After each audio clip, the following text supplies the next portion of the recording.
আসসালামু আলাইকুম। এই যে দেখেন আজকে একটা আমি গাছের থেকে অল্প করে পুঁই শাক এই যে পাড়ছিলাম। আর এই যে দেখেন কত বড় ইলিশ মাছ, এই যে বড় ইলিশ মাছ দিয়ে আজকে পুঁই শাক দিয়ে এখানে অনেক বড় একটা ইলিশ মাছ নিছি। যে ইলিশ মাছের মাথাটা কত বড় দেখছেন, এই যে ইলিশ মাছের লেঞ্জাটা, এই যে ইলিশ মাছের গাদা কত বড় দেখছেন।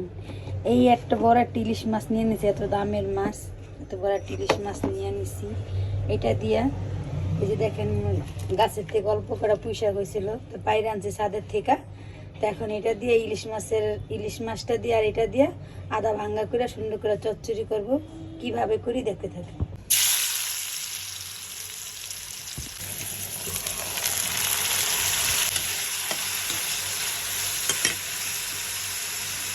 এই যে আমি পেঁয়াজটা তেলে দিয়ে নিচ্ছি, মাছটাও দিয়ে নিচ্ছি, এত বড় একটা মাছ। আমি এখানে একটা হলদি গুঁড়া দিতেছি, আর এই যে একটা মরিচের গুঁড়া,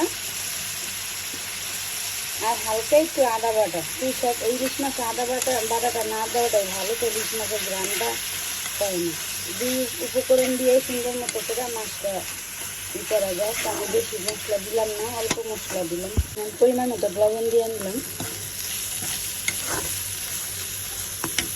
আর এই যে সেই পুঁই শাকগুলো দিয়ে রাখছিলাম, তেলালা করাই তো এবারে কালো, আপনারা কিছু মনে করেন না, প্রায় হাজার মাছগুলো উঠে না। তেলে পিঠা বানাইতে বানাইতে তেলের জিনিসটা কত তেল হয়ে গেছে।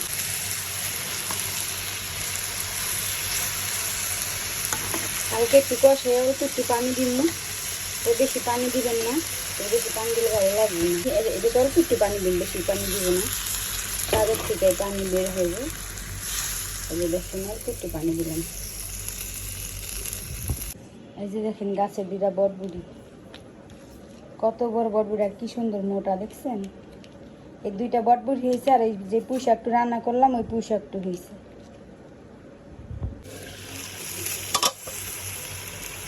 এই যে দেখেন শাক কমপ্লিট। আসসালামু আলাইকুম। এই যে দেখেন আমার অবশেষে আমার শাকটা হয়ে গেলো গরম গরম। এই যে দেখছেন মাছটা আদা ভাঙ্গা করে দিছি। এখন এই সেই পুঁই শাক দিয়া সেই ভাত দিয়া এখন খাবো। সবাই ভালো থাকেন, সুস্থ থাকেন, আমার জন্য দোয়া করেন। আমি যে হ্যাঁ শর্ট ভিডিও বানাইতেছি, সামনে লং ভিডিও বানাবো। বিসমিল্লাহির রহমানির রহিম। অনেক মজা হয়েছে বাইরে বোনেরা, আপনারা এইভাবে করে রান্না করে খাওয়া দেখবেন।